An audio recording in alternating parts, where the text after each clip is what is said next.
So we are on chapter 8, I think. Let me see. Yes, chapter 8. And we began chapter 8 last time because it's a long one. This way it will fit in a reasonable amount of time. Chapter 8. And I should have some good. We got down to the first cahoots in this thing last time. Yeah, all right, good. So we're down to here. Okay. So we got operational preventive detective controls. All right, these are procedures, operational procedures, general policies and such that protect your machine. So intrusion detection systems detects bad things coming over the network. Intrusion prevention system detects them and then attempts to block them, typically by putting in firewall rules. You can have one that protects a whole network by looking only at the traffic, or you can have one that's host-based that also looks at the log files on the server and protects one server and therefore can have more information, like Tripwire is one example of that. So here's the architecture. You have the internet here, here's your firewall, here's your trusted network, and then up here you have a copy of all the traffic sent up here, typically copied at layer 2 by a network tap is the best way to do it. So this device does not have an IP address and cannot be detected by any scans. And so then you have a copy of all the data here so you can record when bad things happen, record it and alert people that bad things have happened. That's detection only. It does not prevent anything. And if you want to prevent something, you have to move it down here so that it can actually block traffic. If you do that, it's a single point of failure. And if someone can attack your intrusion detection system and cause it to crash or make some kind of mistake, you can block good traffic. So the simplest kind works like the antivirus signature detection.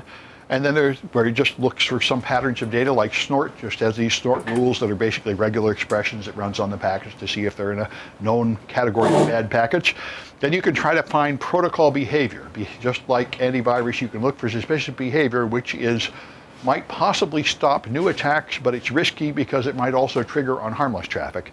And then there's anomaly detection where you measure a baseline of normal traffic and you block anything that deviates too much from the normal stuff.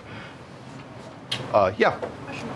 So for intrusion prevention systems, are they pretty common? Because for some clients that I've worked for, they haven't implemented IPS because they're concerned about false positives. Right, IPS, I can't say.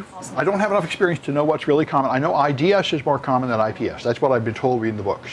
For this reason, IPS is risky because you can just flood a network with junk and cause it to shut down. Because you can easily send forged packets that appear to come from real customer IPs, and then you'll trick the IPS into blocking them. So, and for host-based intrusions to IDS, do you just send a series of hosts that you're interested in monitoring, or what's that? For host-based? For host-based intrusion detection systems, do you have like a list of host names that would be scanned? How does that? Well, host-based runs on just one device, on one server itself. One server. Yeah, and you have another one running another server, just like antivirus. It's just running locally. Oh, it's just local. And the point is, it now has access to more information than just the network traffic. That's what Tripwire does. Tripwire detects if any system files have been changed by just doing a hash of the files on some regular basis to see if they've been changed. So are there multiple instances? Multiple what?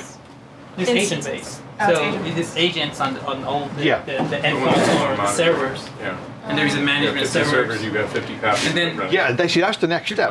And the IDS itself just controls the intrusion on one server, but of course if you have a network, you need a SIEM. You need to move all that traffic back to a central point. And then have something like Like an aggregator. yeah, this is a central point of control there. And down here you're running, not Alien Vault, but I forget the name of the thing that everybody uses. Splunk? Splunk. You're running Splunk here, and it's getting all the data from all your servers and all your devices, and then you're running queries on it to spot things. This is what you do. Now, continuous monitoring is the older version of this, where what you do is you monitor your network continuously for compliance, doing things like scanning to see if unauthorized ports are open. So that's this continuous monitoring was the improvement over the previous system of certification and accreditation, where you'd have like an audit every year or something to see if it's meeting your standards. Continuous monitoring will notice right away if people do things that violate policy. I had students start telling me about this about 5 years ago. I'd have students taking my ethical hacking class, and then tell me, I was at work yesterday at the bank and I decided to do my hacking homework on the bank machine. I'm like, so I'm down here downloading. I downloaded a hacking tool. It was the ones from oxid.it, and it Kane. And I'm just starting to do the project and the phone rings. What are you doing down there, kid? Knock it off. What's wrong with you anyway? Because they're running this stuff. The Splunk pops up, some idiot's downloading a hacking tool. So, you know, that's what you should have. Anyway, so don't do that, in case it's not obvious. Don't be doing your hacking homework on the company machines unless you got the approval of your boss, which you are not likely to get. Anyway, so data loss prevention is watching the other way to see if data is leaving that shouldn't be leaving. And endpoint security is the latest thing that's replacing what we used to call antivirus. This is the full suite that's got everything: antivirus, whitelisting, turn off your USB drives or restrict them to in accordance with company policy, encrypt the hard drives and all that jazz. This is what you get, one of the enterprise class solutions that combines all these things, and hopefully, and also of course central administration of it all, so you can make sure that it's all running and hopefully protecting you from the endpoints getting infected, although all of them are fantastically ineffective and people keep getting infected anyway. Antivirus mostly uses signature detection because false positives are not fun, and that's called blacklisting. This is an intrinsically stupid and burdensome activity where you try to enumerate all the evil in the world and try to constantly update the list of all the evil things. It would make a whole lot more sense to use application whitelisting, which is much less common than I expected it to be logically, where you just list all the good things and anything not recognized is blocked. This turns out to be very burdensome because you have to constantly update the whitelist with all the new versions of everything that everybody needs, and that turns out to be a drag. This is why Microsoft allows you to do it with their software restriction policies by some really weak indicator like file path. You could say anything in C program files, Microsoft Office WinWord is okay because that's Word. So if malware puts it in that path, it'll run, but it does mean you don't have to keep updating the signature for every stupid patch. And if Microsoft's going to patch 8,000 things a month, it kind of will drive you nuts the other way. So, you know, like everything else. So some other tools use the signature of the publisher, right? Now, because, right, you know, that would be good. Yeah. That would make a lot more sense. Just let things that are signed run if they're signed by a known publisher. That would be good. Yeah. Anyway, so removable media controls, you obviously don't want things automatically running when you plug them in or put in a CD, which is now the default ever since Windows XP Service Pack 1, I think. Full disk encryption is what you want. There are some lesser products like old Microsoft NT encryption that will encrypt just certain folders, and that is not much use because the operating system makes extra copies of data all over the place. So even if you encrypt your profile folder, it doesn't mean that the stuff in your profile is really protected. It's leaking all over the place in the page file and the hibernation file and in temporary files. And so you got to encrypt the whole hard drive, or what they really mean is the whole system volume. If you want to have any confidence to say the bad guys aren't getting in there if I lose my laptop. Now, encrypting a fixed machine is kind of pointless. The main point of this is for portable devices where someone is going to steal the whole device.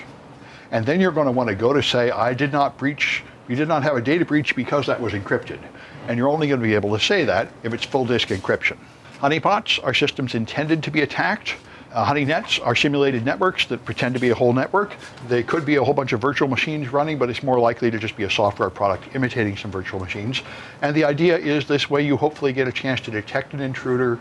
Either you're an antivirus company or something and you're trying to accumulate information about enemy techniques, or you're just hoping to distract the enemy long enough for you to notice them and stop them before they get to the crown jewels. Microsoft had a patent about 4 years ago to patent the home honeypot. And I'm like, this is even dumber than a home server. They didn't sell that product yet. I mean, I can't believe a home user would want to run a honeypot. Anyway. How many people, like how often are honeypots used? Not very often, I think. I think you only by very large and very mature organizations would be ready to do this, I would think. Except the only people who would do this would be security researchers, antivirus companies, and stuff like that. People that want to catch the malware. Or very advanced places where they really think they could detect it and notice and stop you before you get over here. But I think that'd be pretty mature IR teams. Yeah? They have like the canaries that just kind of warn you that somebody's looking at a file or something. So that kind of honeypot I can see being useful. Yeah, that's the one kind of honeypot which is easy to do, is not a server, but just you take, have some IP addresses, and you watch for traffic going to the IP addresses you're not using. And anybody sending stuff to that is obviously an attacker because there are no real servers over there. So that's one very limited form of it. Well, I was thinking, even like on a home network, though, if there's a file that you're never going to look at, but somebody looks at it, then it triggers, oh, somebody's in my network. Yeah, you could do that. And there's canary tokens, an easy way to do that, which we did in the monitoring class, where you just, canary tokens is an online system where you can put up stuff like email addresses, which when they're used, it'll warn you. Somebody must have stolen that file with the email address it is. Yeah. Is the FBI sort of like the internet police? No, that's a great question. Is the FBI the internet police? That's what we wish. There are no internet police. That's the whole problem. Everybody's getting hacked right and left. The FBI will get interested in your case if you have national security implications, if you are critical infrastructure, or if you lost a lot of money, like more than 6 figures. Other than that, it's like calling the cops and saying someone stole your bicycle. They're like, well, I'll fill out a form and put it on the pile with all the others, and it will do nothing at all, because that happens all the time, and we really can't do much of anything about it. So, there's no internet police. That's the problem. That's why they need to hire all of us. You need to hire your own cop. I've been told this is the way it is in El Salvador. The cops are all corrupt, so everybody hires some guy to stand in front of their building with a shotgun. Everybody. You have to hire your own cop, because the real cops don't do anything. So if you're like Google, you have your own security. Yeah. Now, if you're like, yes, and they do. Google has their own security team. In fact, they break the law to protect themselves. When Google got hacked by the Chinese, they hacked the Chinese server and stole the stuff back. And the Secret Service agent that visited here, I asked her about that, and she says, yeah, we told Google, naughty, naughty, don't be doing that. That's illegal. And they just did it anyway. And we said, well, I guess we're not going to prosecute, but come on, guys. It's just like the Wild West. San Francisco used to be. Guys are just pulling out guns, shooting each other in the street, and the cops are just hiding like the rest. I mean, the fact is, there is no cops. There's no law either on the internet, really. There's no higher legal structure. Like China hacks us. There's no exact law or court to take it to. You just decide, do we want to start a war with China over this or not? Yeah. I think that's not a problem. So I think that's a feature that, right. So because of that, we have this internet expanding so fast. So if there's a regulation there, so we do not have such an internet these days. That's certainly true. There's a good side and a bad side. The good side is, if you have a smart idea and you want to put it on the internet, you can just do it. You don't need to get anybody's permission. The bad side is people are putting horrible stuff up there, and they don't need to get permission either. So it's the Wild West, for better or worse. Anyway, so you got your asset management. You keep track of your stuff. Configuration management is keeping track of how you configured your routers and switches and servers and firewalls and everything. So you capture the configuration and save it. And then when you have to replace a device or add a new device, you have the configuration to load into it. You of course have to test patches, especially this year. Microsoft patches are very likely to do something horrible. But in general, they tend to, so you have to check patches first. And you have to scan for vulnerabilities to see if people are putting on unauthorized software, opening weird ports and stuff like that. You can try to remediate them, but of course, if they are zero-day vulnerabilities, you will not have any way to detect them or any way to patch them in general. People do pay for proprietary subscriptions to special scanners that claim to scan and detect 0 days, and I really don't know how effective they are. We don't get them. You only get them if you pay a fee and sign a non-disclosure agreement. Like Metasploit is the free product, and behind it, I think it's Canvas is the pay product that supposedly has 0 days in it. And there are many services like that. Change management is the general thing of controlling what changes on your network. So if people want to add more wireless devices or change to the next version of some server software or something, you have a board to decide if that's a good idea and then manage how it's done and then measure what the consequences are. So you have to identify the change, propose it, decide how risky it is, test it, schedule it, warn everybody like your help desk, there might be some outage or something, notifying your impacted parties, you implement it, and then you see what the results were and decide whether that was a good idea or want to roll it back. All right, so I got some cahoots about that stuff. Let me start my Zoom. So what defense keeps PII from leaving? So that's data loss prevention. Good.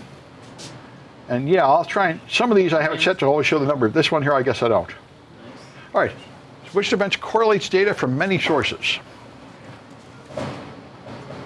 All right, that's the SIEM, Security Information and Event Management. Which one blocks all unrecognized software? That's what they call whitelisting. You only get in if you are known to be good. And which one compares traffic to a baseline of normal activity? Got a typo there. Okay. That's anomaly detection. Okay, so we got E, John, and Tammy. Okay, so continuity of operations. You can have a service level agreement that specifies what degree of service somebody is providing you. It can be an internal, but usually you talk about an external company, so they promise something like 99.9% uptime. Fault tolerance means faults do not lead to failures. When something breaks, that's a fault. Things will always break, but if you have redundant devices and another one takes over and the customer still receives service, then it's not a failure. The user still gets service even though there's a fault, and that's what you want. Fault tolerant systems can experience faults without failure. So backups are one important control here, so that when things crash and you lose data, you have some way to recover. You will still have a period of outage, but it's better than not having a backup, which would create a larger period of outage. So full backup is copying all the data on the affected device. Incremental and differential backups copy just part of the data, and the only point of them is they're faster. And if you have a really large amount of data and you're putting it on a slow device, then you might only have enough time to back up just the stuff that has changed recently. RAID is not a replacement for backup. RAID is a high availability solution. It does not save you from backup. Backup saves you. Suppose the building burns down. All the equipment is completely gone. Now you wish you had a backup somewhere else. A RAID would do nothing. The whole RAID would burn up. The point of a RAID is fault tolerance. You have multiple disks, so if one disk fails, the others take over and you continue to have service. RAID 0 is a striped set, which is fast but does not give you fault tolerance. It combines data so that you can write to multiple drives at once and read from multiple drives at once, and therefore you read and write faster. But it only has one copy of each bit of data, so if one of them fails, you lose data. RAID 1 is the simplest and most expensive of the simple ones, where you have 2 copies of everything, 2 identical drives. Every time you write twice. So if one drive fails, the other is all set to go. RAID 3 and RAID 5 are ones where you have multiple disks. RAID 5 is what most people find to be the best. RAID 3 puts all the parity, all the, if you're going to have 2 copies, you have 2 identical copies. If you're going to have a larger number of volumes in a RAID, you do an XOR of the blocks to create this block called a parity block. And in RAID 3, you put all the parity blocks on one platter, so that platter has to always be writing every time you're writing, so it compromises the speed. Now, most people prefer RAID 5 for that reason, where the parity block is scattered random in a pattern among all the others, so all the drives are reading and writing equally, and therefore it's almost as fast as a stripe, but it is fault tolerant in the sense that you can lose one platter and still recover from the rest. And there are other ones like RAID 6 that can lose 2 platters. You can also have more complicated arrays like 1+0 or 10, where you have 2 whole sets of RAIDs and then you mirror them across or stripe them in more complicated patterns. This would not be necessary in a perfect world, but it is necessary in the real world, because I've heard from data recovery companies like DriveSavers that it is very common that many platters fail at once, because the logic of this assumes the platters will fail randomly, but in practice they have all been purchased at the same time, and they've all been subjected to exactly the same voltage conditions and everything, so there is a pretty high chance that they will all fail at once, and therefore you're hosed. So, yeah. On our server, we had like almost every day, we had, or every time they changed one that failed, and, then, and that one time, that day, one changed when they changed it, and then another time it changed like day after they changed it, so it's like 3 or 4 in a row. Yes, I mean, if the reason they're failing is just something random, like dust getting in there, then you would probably be fine. But probably the reason they're failing is errors in the power supply that affects them all.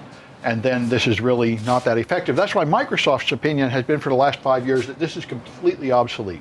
And they replaced it with a totally different system called REFS, where they just make multiple blocks on the same platter and store extra copies. And they write off the blocks one by one when they fail. And they say that's better, because one thing that's irritating about this, if you have terabyte hard drives, one block fails, you throw away the whole terabyte hard drive, regenerate a whole terabyte of data, but that's probably a total waste of time. You could still use the rest of it for longer. So that's why Microsoft regards this all as old hat, but it's still out there. In general, it's not just the disks, but everything else needs to be redundant. Your routers, your switches, your servers, Your network connections, you need 2 or more of everything, otherwise you will not be fault tolerant. So a failover cluster is the cheapest solution where you have 2 devices, but one of them is doing the work and the other is only turned on, only active when this one fails. That's called active passive. Load balancing is the other one where both devices are up and they're both being used all the time to make performance faster. And when one of them fails, you run it degraded performance. All right. Wait, so active is when they're both. Active passive is when one is just waiting. Active active is when they're both running all the time. Like what Google has. Google has thousands of servers in a cluster. When you do a query, it just goes to a lot of them. And when they burn out, they just replace them like light bulbs. But you're always talking to many servers, and they're all working all the time. And that requires load balancing. Something has to be putting some work here, and keeping them evenly balanced. So if it's active, then is that fault tolerant then? Yes, both of these are fault tolerant. This one is fault tolerant because the downtime will be short only as long as it takes to switch over to the other. This one is fault tolerant because there's another device already. Both of them are fault tolerant if things work correctly. Yeah, but per my experience, some other companies, some vendors like VMware and IBM use fault tolerance and high availability for other things. So these 2 companies, VMware and IBM, use use high availability for active system and fault tolerant for passive active system. Oh, so I see. the terminology in the market is totally different, but this is the concept, and this is I think the best one. And that's of course an important point, and it's true for all the CISSP. The terms are not used very precisely and not very consistently. Marketing people mess with them, and they always invent something that is more complicated than the original terms too. Anyway, so business continuity planning and disaster recovery planning goes here. So you have to have business continuity planning. There's been a study I saw that said something like 75% of American businesses have no disaster recovery plan. Their plan is if we have a disaster, we will just go out of business. Now that is appropriate for like a mom and pop restaurant where it burns down, you say, I give up, I'll just go back to the other old country and forget this nonsense. But that that's small business, and nobody can rely on you if you're going to be like that. If you want to be a major corporate player and you want to have huge contracts delivering large amounts of products to other huge corporations, they're not willing to accept that sloppy kind of thinking. You have to plan to survive outages. So that's the point. Business continuity planning means you have a plan of how your business is going to continue even when a bad thing happens. So this is long-term for the business as a whole. And inside that, there are other plans like the disaster recovery plan. The disaster recovery plan is a short-term plan to deal with a specific problem, like a malware infection or a fire or an important executive quits. Those are things you got to have a plan to handle that. So Federico had neither. What's that? Federico had neither. Federico? Federico, well, yeah. Well, Puerto Rico, I think, was down so poor that they were just lucky to have it working at all, which is, I think, why most businesses this way. It's all they can do to just make it work at all. Having any plan for handling a catastrophe is out of beyond their scope. Got it. So here's the overall plan, business continuity plan. So you've got, say, you sustain it with a continuity of operations plan. This will keep things going as things fail. Then you have a cyber incident response plan, an incident response team to handle specific cyber problems like a malware infection. Then you've got an IT contingency plan with some kind of backup location with other servers you can use, a disaster recovery plan for something like a fire or an earthquake, a disaster resumption plan, business recovery plan here, crisis communication plan, how you're going to tell everybody that needs to know, like tell the employees not to come to work because we moved over to here, tell the customers to expect some decreased service and all that jazz, tell the regulatory agencies and the general public how it might affect them. And then your occupant emergency plan if you're going to place humans at risk. Like the building, there's an earthquake and now the building is not safe. So you have to have some plan to get the people out and to tell them when it's safe to go back. And all these things work together to make the business continuity plan. And in order to set all that up, you have to know the maximum tolerable downtime. You have to decide what part of your business you really have to maintain and what part you can afford some downtime on. Like you probably can afford to not bill your customers for a couple of weeks, but you can't afford probably to not have your website up for a couple of weeks, so you have to plan these things. So you might have natural causes like earthquakes, human errors like war and terrorism, or just carelessness, which is the #1 problem for most businesses. Although I just saw a news article today that surprised me. It said healthcare is the only business where internal employees cause more outages than external attacks. I thought they were all that way, but apparently only healthcare is where that particular balance is that way. Anyway, then there's of course environmental things like blackouts. Did they say why that was the case? No, I don't know if anybody knows why. I would assume, my immediate guess is that healthcare people are in general more incompetent about technology. I spent some time teaching healthcare people, and they were like zeros, below lawyers, below anybody. They had no idea. I remember I taught a class, and in the 3rd week of class, less than half of them could log in. They couldn't type their own name on a keyboard. So it was pretty gruesome. Yeah, I had 2 interviews with 2 major health insurance company here, Yeah. and wow. I think the health Did care you know field anything? has been totally non-technological forever. They really expect to write stuff down on a piece of paper with a pen, and they don't see any use for computers at all. And I got a lot of passive resistance. They don't see any reason to have computers at all. They feel like it's a useless waste of time that the government's making them do. Interesting. Yeah. There's also a no standard for all the bookkeeping in the health institute. So Yes, that's also an issue. There's a lack of standards. Yeah. And it's all new to them. Many of them have been dragged into it kicking and screaming by HIPAA, which is only a few years old. So they've been forced into this baffling world of technology where they never wanted to go. NIST has a standard on those things for a long time, I think more than 10 years or 15 years. For what? For the health insurance.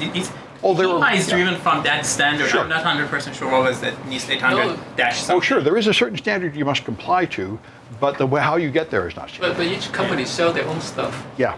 That's a Oh yeah, I problem. understand. Yeah. And they match. Yeah. Anyway, so those are the disruptive events that might cause it. So, terrorism, denial of service, errors and omissions made by your own people making mistakes. And so all these things will happen. And if you have a proper business continuity plan, you will have some way to cope with them and keep going. Errors and omissions are the most common source. Like I said, I thought this was it for everyone, apparently only for healthcare, according to the latest study, where it's your own employees making mistakes that cause most of the outages. Temperature and humidity matter. You have to keep the temperature from getting too high. You have to keep the humidity from getting too high or too low. If it's too high, you get condensation on the equipment and corrosion. If it's too low, you get static electricity and sparks, and both of those are bad for the computer equipment. You have to have backup power and heating, ventilation, and air conditioning. You have to have uninterruptible power supplies, which are batteries that give you a limited period of time, like maybe 15 or 20 minutes. And during that time, you start your generator, which gives you the ability to withstand a long-term outage. And then, of course, warfare, disaster, terrorism, people doing financially motivated attacks on you, and your employees going out on strike or all getting sick. These are all things that are other kinds of disasters. You may lose the ability to communicate with your employees or your customers or other people because of hurricanes and such, breaking the lines. So you got a disaster recovery process. First you respond to the disaster, then you activate your team, communicate with your team and management, you assess the damage, and then you reconstitute your systems back to their original condition. So the response is immediately, first you have to decide, is this a disaster? There are always things going wrong. Some things are just routine problems. Some things rise to the level of a disaster where you must mobilize your disaster response plan, and that takes typically a high-level manager to be authorized to make that decision because it's expensive. So anyway, you make this decision, then you have to decide if this is a disaster, then you have to decide what are the immediate containment measures. Do we have to evacuate the building? Do we have to shut down all the devices? What's required? So then you have team. You should have some plan to communicate with your team, like people calling each other or something. And they all have to send updates back to the central team. You have to be prepared for the fact that the phone lines might be taken down by your disaster. Then you assess the damage, figure out what is broken and what has to be done. This is where you have to consider your maximum tolerable downtime. Decide how much of this stuff can wait till later and how much of it must be fixed right away. And generally, your top priority is to protect your people. because unless you are in the military, the rest of us do not consider sacrificing the lives of our employees to be an option. So then you recover your critical processes either at the original site or at an alternate site because the original site is too damaged, and then the salvage team will begin fixing the original site while the business goes on at the other site. All right. So, disk array lacks fault tolerance. Grade 0 is striping, faster but not fault tolerant. What type of server cluster uses all the servers all the time? All right, that's load balancing. All right. And what kind of backup requires more than 2 tapes to recover? I think this one is in every CompTIA exam. It's incremental is one of these little increments and you might have to add them up. Differential is where they're all compared to one place, so it takes only 2 tapes. Anyway. All right. The more is the key. And what's the plan deals with something like a fire? That's the disaster recovery plan. All right. So this is E times 2 DJS. I know who that is. And password. So to develop your plan, which is definitely CISSP kind of thinking, so you initiate the project of making your business continuity plan. You determine the scope, which is this thing called scope creep, where you have a plan and then you keep adding more. Let's do this, add this, and add this to it until it gets too big. One big issue is any kind of project management, you have to decide the scope and hopefully not change it. Then you have to do the business impact analysis, where you decide how important every part of your business is and what part of it you could do without for a while. Then you have controls, a recovery strategy, design your plan, implement, train people in it and test it, and then maintain your plan, because like all modern business cycles, everything has to be in a cycle where you make a plan, you implement the plan, you measure how well it worked, and then you improve the plan in an endless circle, because if you're not constantly improving it, then it goes out of date really fast as everything changes.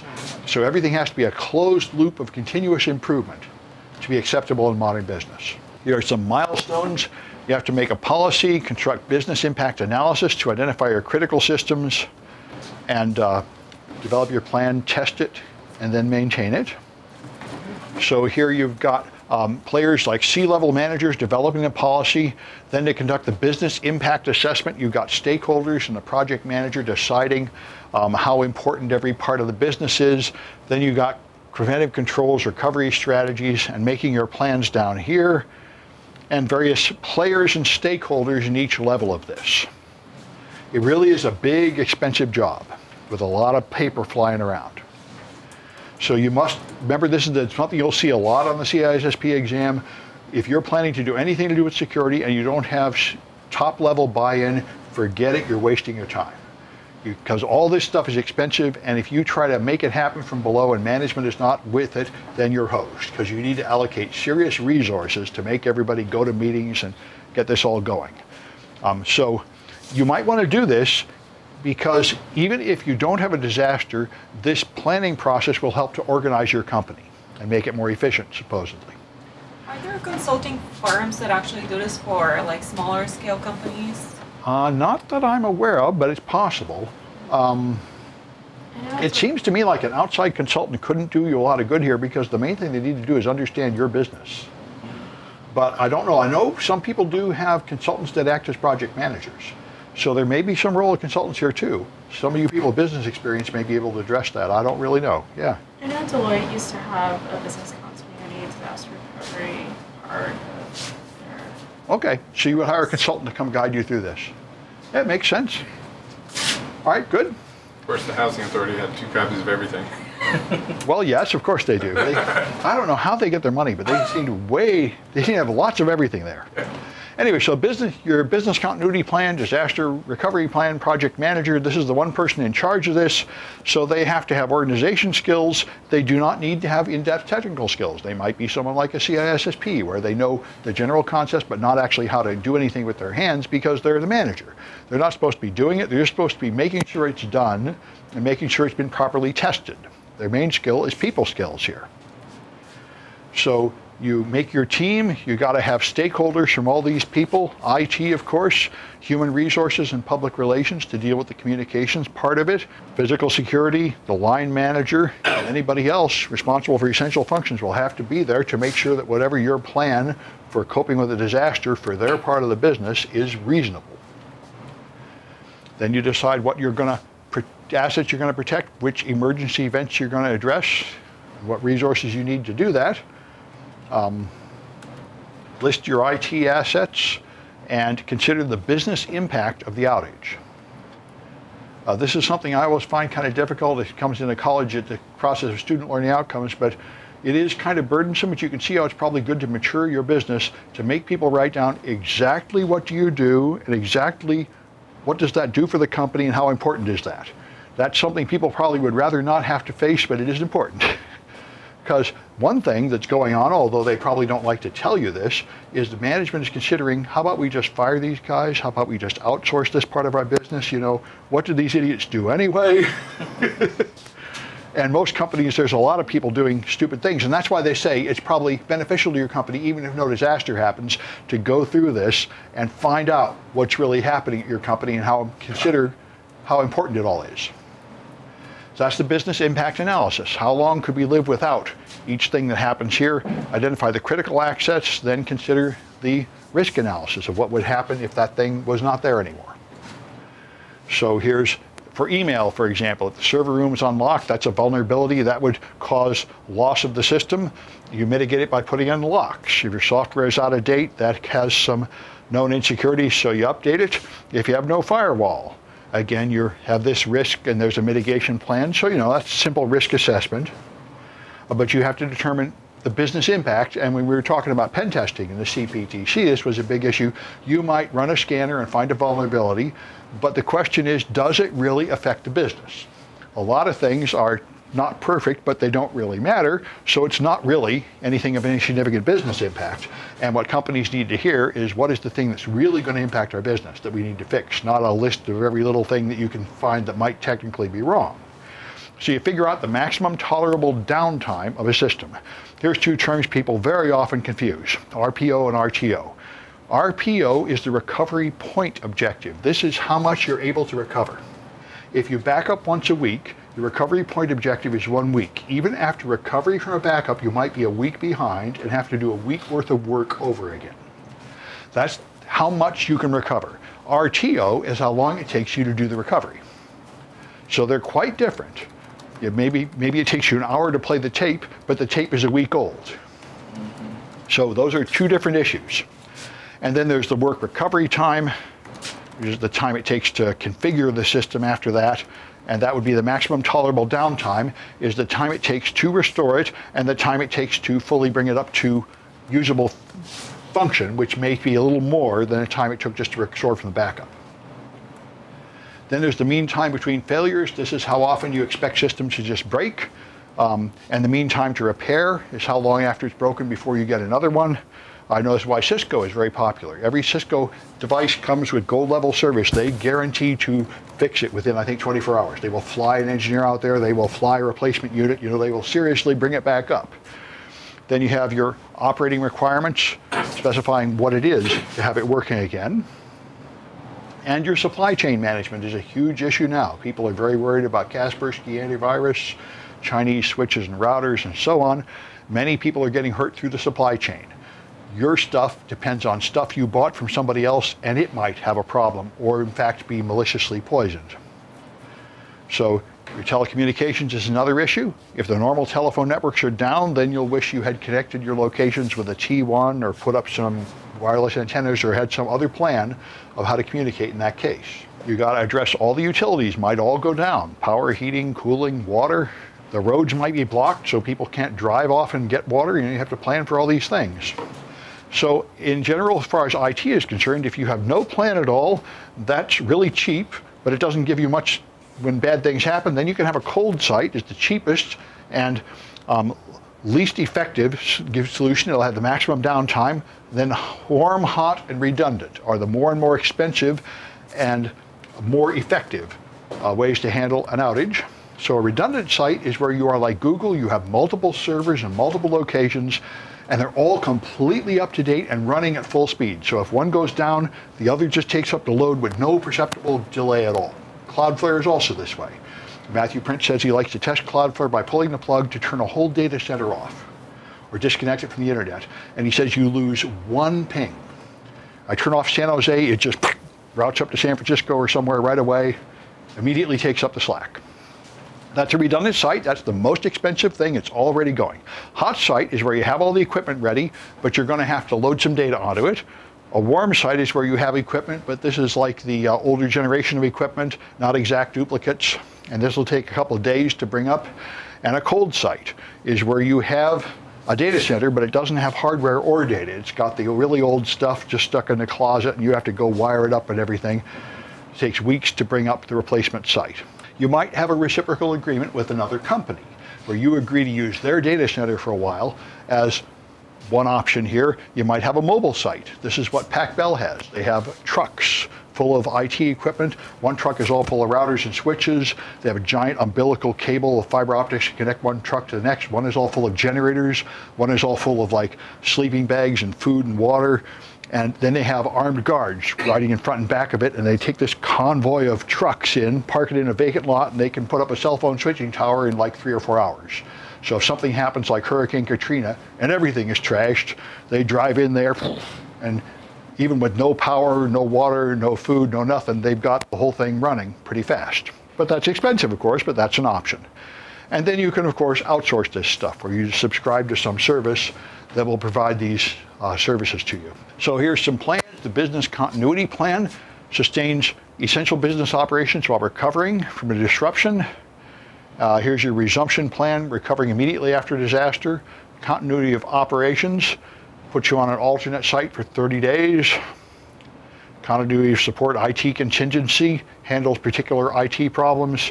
Here's your communication plan to tell everybody what's going on. Your incident response plan, we're going to have a whole class in that next semester, how you deal with a security problem on your network. The disaster recovery plan that focuses on specific disasters like earthquakes and fires and such. And the occupant emergency plan, which protects the people who might be trapped in some building when some disaster has messed it up, or trapped on your location because a disaster has blocked the roads and they can't go home and things like that. So those are the related plans that are all part of the business continuity plan. You have a crisis management plan, a communications plan to inform people about what happened, call trees to reach people, and an emergency operations center. And you should have a copy of your vital records off-site, so if the whole building is destroyed, you can still recover. And you have succession planning. What do you do if some of the executives are injured or unavailable, and who will take over their job? All right, now we're up to D here. So, which value measures the maximum time needed to recover the systems? That's the recovery time objective. Anyway, so which process includes another organization's data center?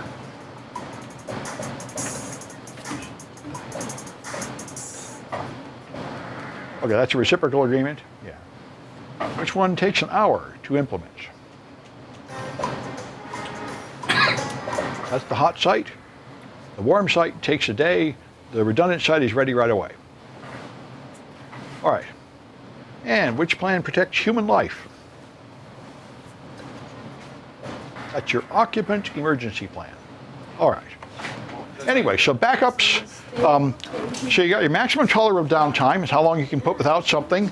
Some systems must be continuously available. Hard copy data is one option some people like. Let me see if I can get this junk off my screen. That's one problem with the Zoom. It keeps on doing this. All right. So full backups, backup everything. Incremental is everything from the last full backup. Differential is everything from the last backup of any type, so it makes more than 2 tapes to recover, as we talked about before. You can have just 14 tapes in a cycle, so you have backups for 2 weeks and that's it, but most people prefer grandfather, father, son, where you have tapes for a week, then 1 tape a week for a month, then 1 tape a month for a year. This way you have, with less precision, some ability to recover from up to a year ago. Electronic vaulting, instead of using tape, sends your backup data over the internet. This is nice because it gets it completely off your network somewhere safe. The problem is it's slow. Internet speed is usually not fast enough, and of course it should be encrypted. I don't know anybody that offers this service without encrypting it. That would really be awful. Remote journaling saves checkpoints in case you get only part of it up there. And database shadowing maintains 2 identical databases to keep them constantly updated, which is like the highest availability form.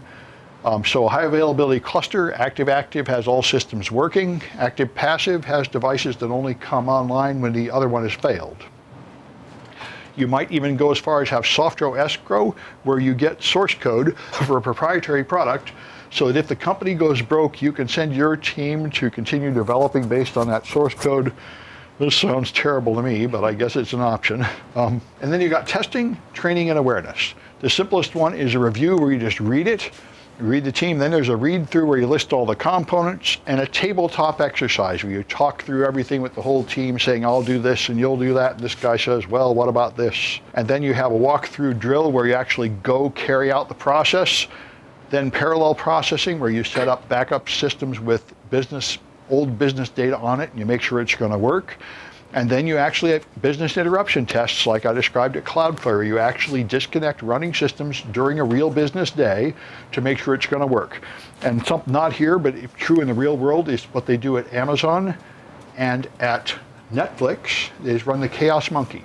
They have software running on the network that deliberately turns things off at random to create failures, to maintain the discipline throughout the whole company that everybody knows you have to plan for failure. So whatever you write, you have to finish, because you're going to deliberately have something corrupting stuff, turning stuff off at random, so you will get used to it.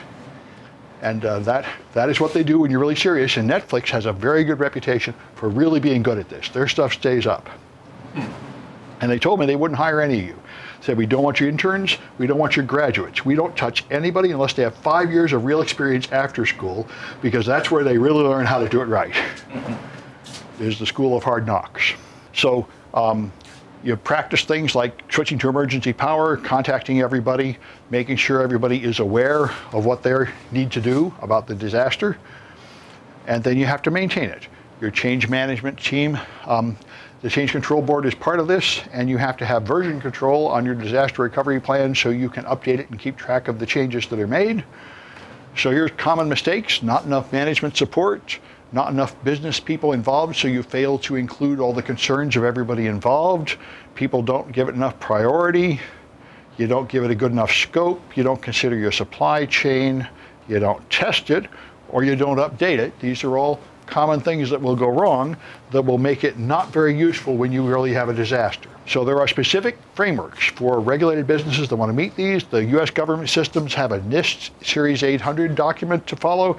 There's a 27000 ISO for businesses that are 27000 compliant, which is that huge expensive loop of your business, which makes you qualified for big grants or big business partnerships. There's a British standard and another later European standard to do the same thing over by their systems. So here's the Business Continuity Institute has one here. She goes through this, embedding your continuity and all this jazz. And again, you have implementation and then validation. They all have the same general structure. You make a plan, you implement it, you measure how well it works, and then you revise the plan. All right. I got a few of these, and then we'll do some student presentations. Okay, which one is not a common error in your BCP? All right, that's obviously the one that doesn't belong. All right, what system saves 2 identical copies of a database? That's shadowing. For fuck's sake. Lost your connection? All right, which one has MTD of 0? All right, that's continuous availability. All right. And which is the most dangerous test?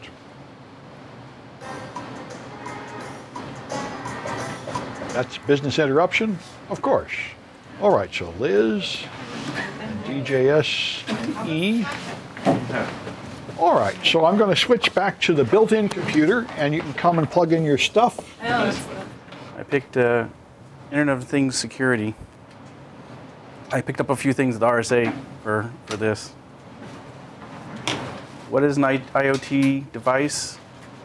IoT device is anything that's any system that's not connected, that can't communicate data, but can't be managed by traditional security tools. The devices are office devices are printers, VoIP phones, monitors, Bluetooth keyboards, headsets. Building automation is HVAC systems, security system, light systems, cameras, vending machines. Personal consumer devices, smartphone, smartwatch, gaming consoles, digital assistants, even cars is an IoT. I never realized that. And industry-specific devices, industrial control systems, medical devices, patient monitoring, mobile imaging, communication badges. That's the RFID. I'm not sure that's considered, and a POS system. IT infrastructure, routers, switches, firewalls, servers. Standard network or wireless protocols, 802, 811, Bluetooth, RFID, Wi-Fi, WiMAX, a lot of other ones I haven't heard of, NFC. What is IoT security? Internet of Things is simply an unmanaged device that connects to the network or internet. Design Connect. Unlike previous devices in the home, workplaces are now designed to automatically connect to the internet or other devices. Difficult to upgrade. Most of those devices have not been designed or allowed to upgrade in their limited operating or system firmware. No security. Most devices have no inherent security. They're not equipped with a user interface, no way to install security software or agent to facilitate monitoring. Traditional security-based practices, firewall, anti-malware, are not adequate when it comes to IoT security. Are IoT attacks a real issue? Number of IoT attacks and the damage they have done are both insanely increasing. The most famous one is the attack, the I don't know how to pronounce that, Mirai botnet, that they use IoT devices to do DDoS attacks to bring down large parts of the internet. Types of IoT attacks: IoT botnet, IoT DDoS, shadow IT, rogue access points, shadow networks, airborne, air-gapped devices. Try again, air-gapped me. Types of protection: software, cloud, certificate, firmware, hardware, cloud, security on a chip. These are the ones I found in the RSA. I tried to find something that had some kind of security. Software one, this company, they use a software-based one to analyze the behavior and stuff, disconnect the devices.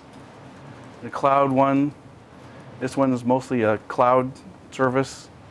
It makes it easier to start it up and has automated PKI, advanced encryption, private IPS address space, and fully encrypted transactions. Connect IP enabled devices to a secure network.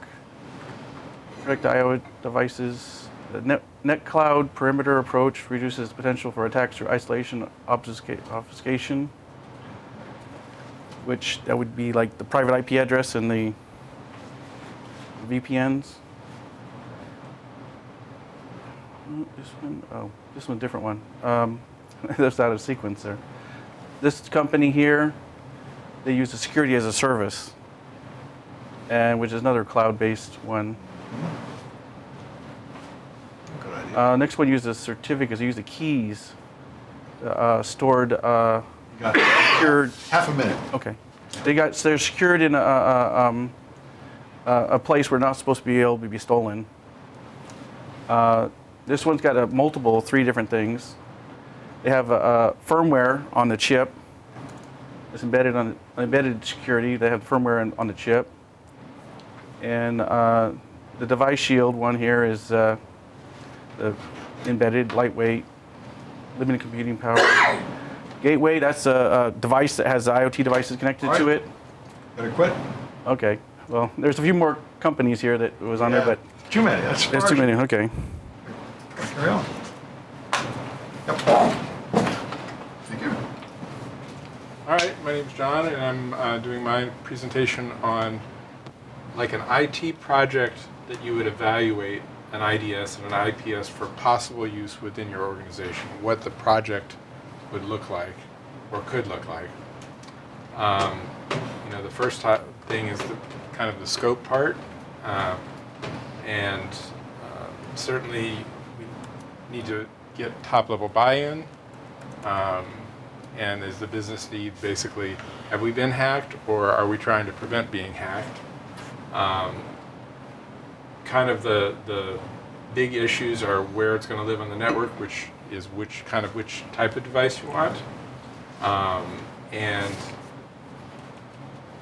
probably a selection of 1 to 5 possible vendors that you can pick from.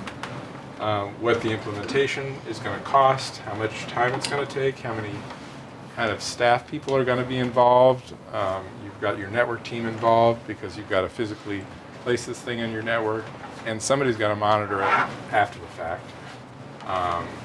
And the ones that I've seen that are really effective have like a real big dashboard with a big, you know, indicator that something's going on.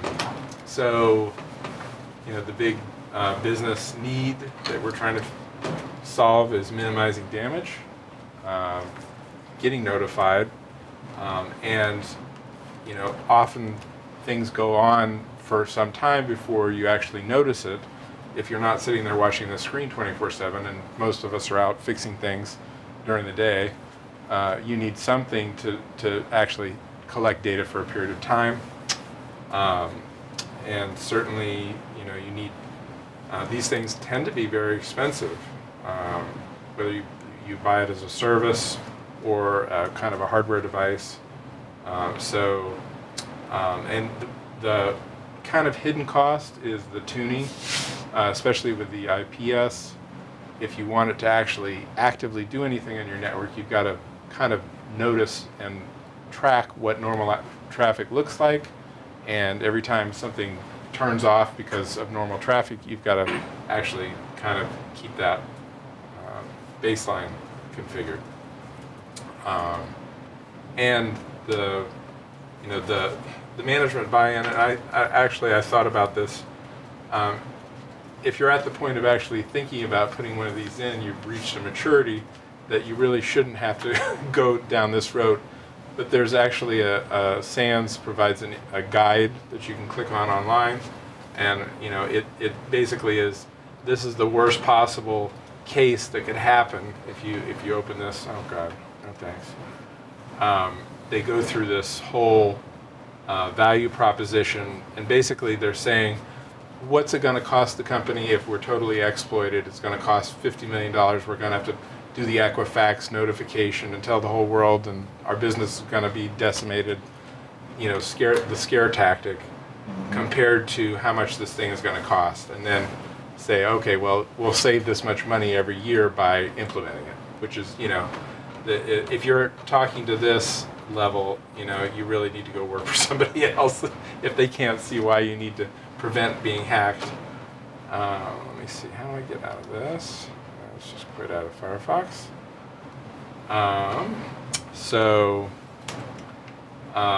And we've talked about this today. There's network-based, traffic flows through it. It's kind of invisible. It sits in between your firewall and your internal network. 1 minute. And host-based, every server that you have, you basically install some software on it, and it monitors that. Cloud-based is interesting. We looked at some of these at the Housing Authority. There's a central advocate like Splunk, and they put kind of sensors on your network, and they're usually VM machines, and you put them in different subnets, one in your server subnet, one in the DMZ, all over the place, and it sends all the data up to the cloud. The cloud is what you monitor, and that's what your dashboard is. And you know, you can also the next level of that is the hybrid, where you can actually have some on the host, some on the network, up in the cloud. So picking your vendors, Gartner's Magic Quadrant is a reference that a lot of businesses use. they basically, the upper right That's time. is where you want to be. I have to stop there. Okay. Cisco wins. All right. There you go. Fair enough. All right, social engineering. I'm sure many of us have heard the term.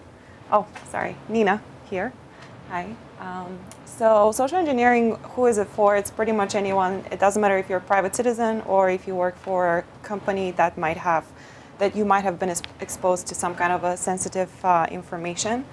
And social engineering is a way for cyber criminals to use human-to-human interaction in order to get the user to divulge sensitive personal and/or business information.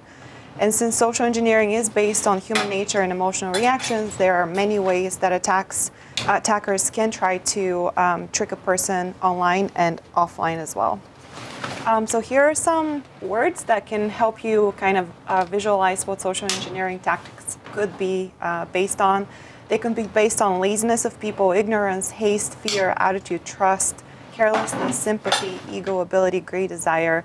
And since since hacking is a growing problem, we're all kind of exposed to social engineering tactics because we fall sometimes in those categories. I'm going to talk about three tactics. One is in-person.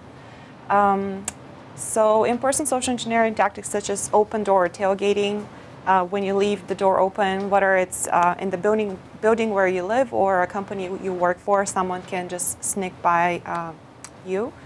The cable guy phenomenon, we've seen it in the movies where they come into your company and say, we're with X, Y, and Z company, and we received a call to come in.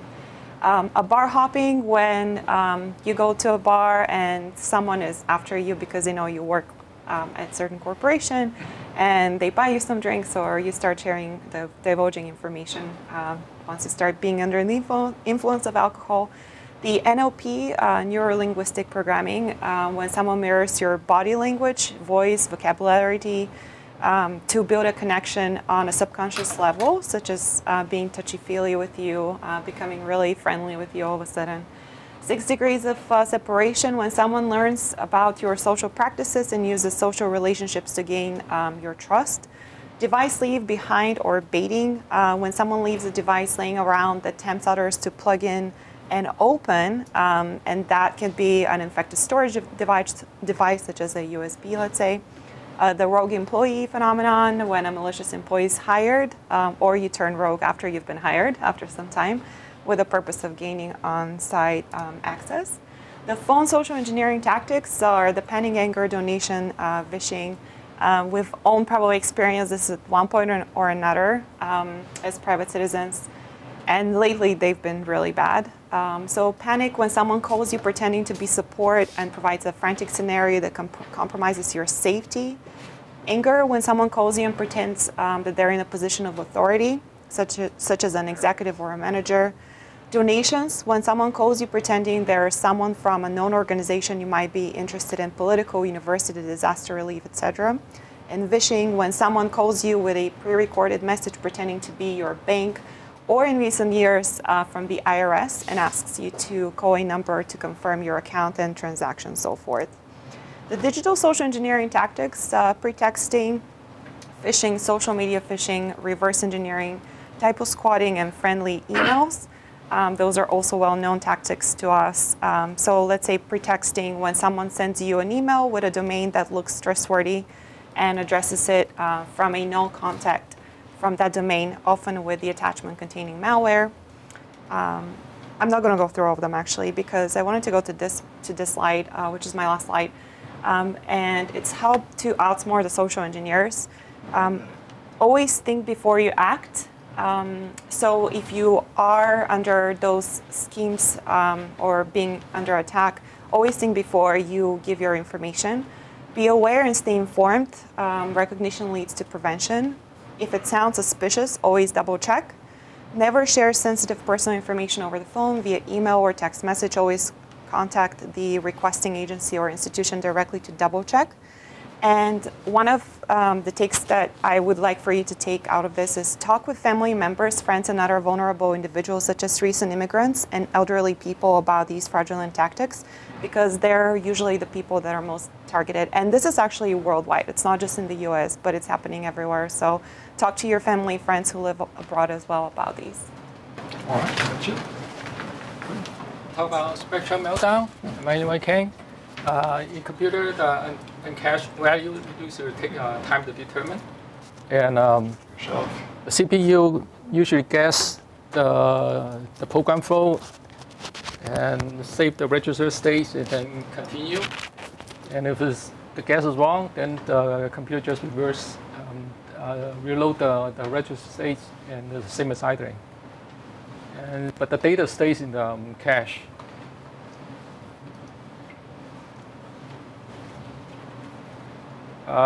This is spectrum.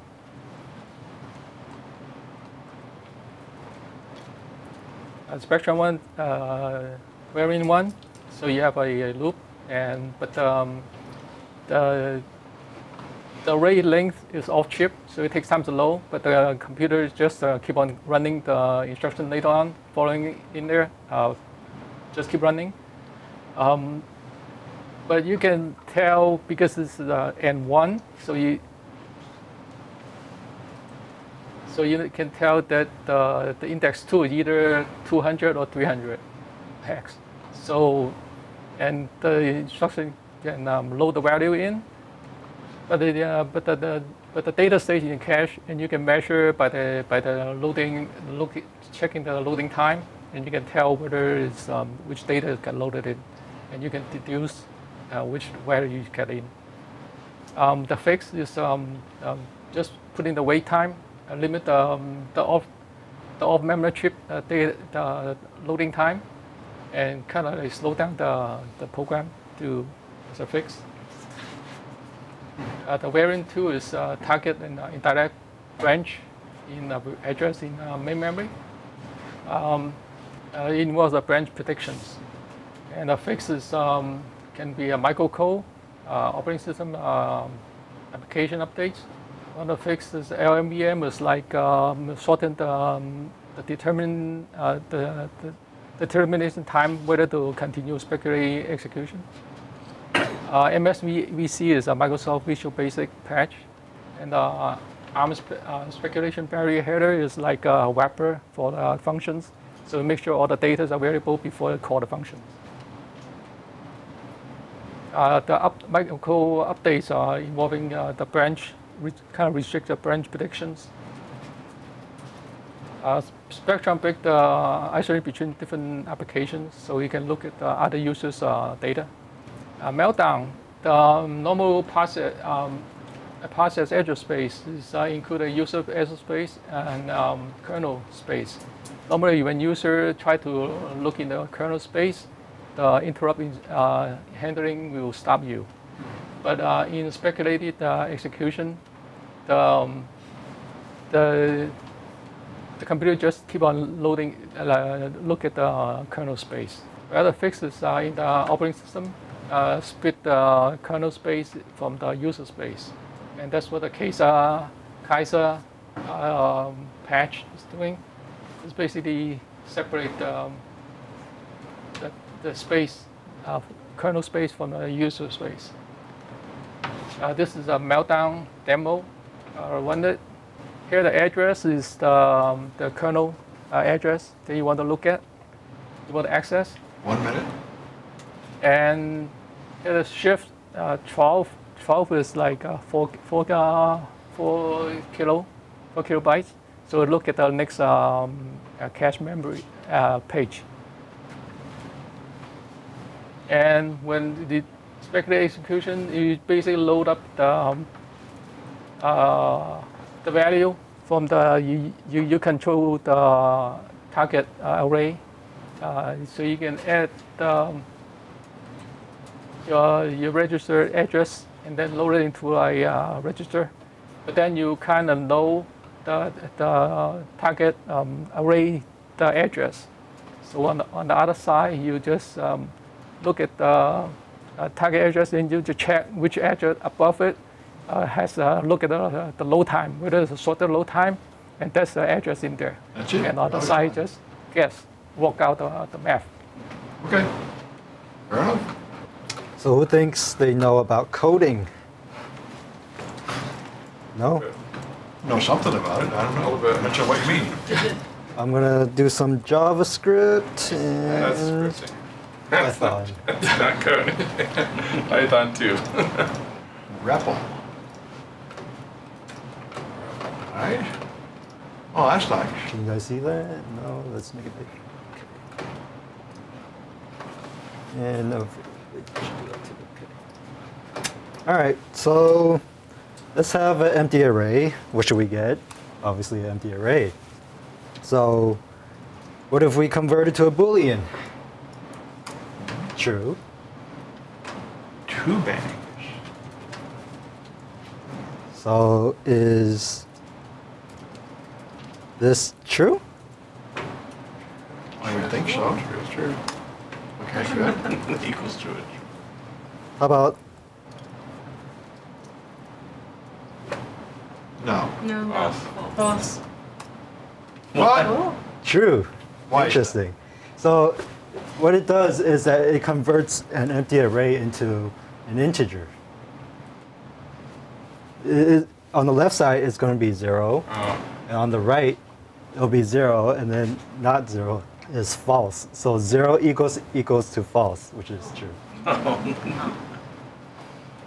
What? All right. Let's. If anybody gets this joke,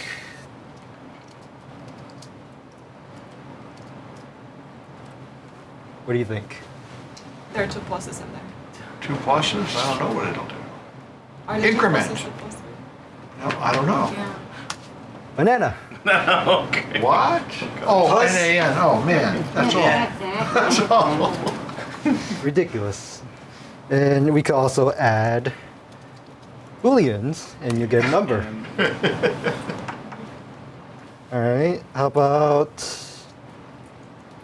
+1? A string plus a number. A string with 3, 1. This is awful. How about -1? Minus. Actually, 2. Oh, man. There's a number. This is crazy. All right. How about No wonder you. an object plus an array? Through a filter. What the hell is that? 0. Wait a minute. What is that? And how about the opposite? Object, object. Wait a minute. Weird, huh? Yeah. All right. Let's switch over to Python if you think Python was safe too. A equals to WTF. That's Okay. right. B equals WTF. A is B. True or false? Well, what the heck is? True. True. Is. Okay. Is. A equals WTF plus an exclamation mark. Still a string. Oops. A is B now. That's gonna be a not. What? You can use exclamation points. Yeah. It's gonna turn exclamation points. False. It's gonna turn into a not. Bro. Why? Equals not. Why is that false? Exclamation points a not. Maybe that's why. Is not equals equals. It's a memory reference. Oh, So Okay. apparently, is. I wondered about is. Oh, Is is. not equal. Okay. if you do this, however, comma, WTF, and then you do A is B, that's true. Well, that's the same thing as what you Same did the thing first as the time. first one. That makes sense. Okay, how about if I change it to same thing? It's gonna be the same thing as the other one. It's Oh. gonna be false, right? Nope, it's true. What? What? Numbers aren't safe either. Oh, you got 1 minute left. This is very interesting. A is B, true. A equals 257. B equals 257. False. So what is? Why? So Python actually The value 257 has numbers -51 to 256 already as an object, and whenever you reference it, it's already preloaded. So if you go over 256, it makes a new memory object, and it's And then they're not the different. same. Oh man, that's awful. Yep. Well, that's pretty much all I got. That's right on time. Yeah, I have more, but if you want to check out more of these, it's called WTF JavaScript, WTF Python. Yeah. They have a whole kind of like library of all this ridiculous That's a good thing. It doesn't work right. Okay, thanks. So I'm going to do my presentation on commodity threats versus advanced persistent threats. And here we go. I certainly don't understand it yet. I guess I have something more. Okay, so has anybody, raise your hand if you've ever heard either of these terms, commodity threat or advanced persistent threat. Okay, I've heard so the second one. one person, great. So I'm gonna help you discover what these are. So the first one, commodity threats, that's what we tend to think of as script kiddie. These are readily available tools. They tend to be super basic in technique. And these attackers usually prefer to launch many easy attacks with non-specific goals, or just kind of like seeing what they can get, running some automated tools. And consequently, they typically get a pretty low success rate. Advanced persistent threats are typically targeted at larger organizations like nation states, international businesses, politicians, etc. Attackers tend to use sophisticated tools, so these are customized things that they're building themselves. These are 0 days, etc.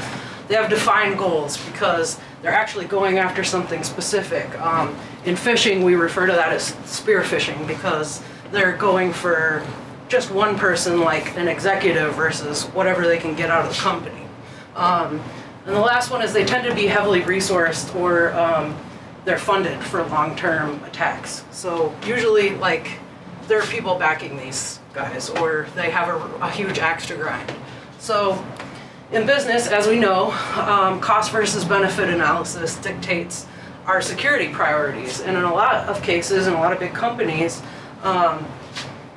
and even a lot of security companies think that these commodity threats are something that you just shouldn't worry about because the advanced persistent threats are where the real concern is. Now, a couple issues with this. So with the commodity threat, you know, we say where it's like a mile wide and an inch deep. Well, they're not really using anything advanced, but say for example, they load some adware, and this is a real world situation. They load some adware into the browsers on a company network. Well, okay, well, whatever, you're just getting pop-ups, right? Not exactly. In some cases, like in this one, the hackers that installed the adware on a company's browsers, they were using it to exfiltrate data and take an organization's, their main product was data, so that's what they did. And then other thing is that you can use that as a lateral pivot into an organization if you're hacking, because, for example, you might be able to capture passwords that are entered into web portals, and a lot of people use the same passwords for everything. So Do you have the microphone? no, I don't. Oh, might want to grab it. I'm halfway. It's right here, but I'm halfway through. So all right, go ahead. Yeah, I'll just keep going. I see and the thing. Be loud. Okay. So then, with the advanced persistent threat, what we want to do is make sure that we're focusing on who and not what, because these are targeting somebody in an organization that's specific. So if you're doing your risk analysis, and you really need to pay attention to who these attackers are targeting, because that's going to explain to you the motivation behind the attack. It may lead you to more clues and answers about what's going on and who's launching it. Second of all, you want to look at those methods, because these are oftentimes going to be attacks you've never seen before. If you're blue team in a company, these are going to be the ones that are liable to take you off guard. So that's basically what I wanted to do, is make sure that everybody understands that, like, don't necessarily just pay attention to the conventionally defined, the conventional wisdom, so to speak, of only trying to mitigate and prevent advanced persistent threats, because commodity threats can be a concern too.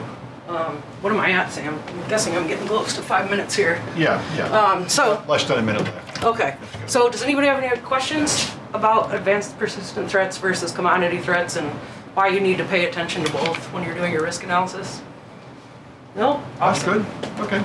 Thank you. Well, that's it. I'll see you folks next week.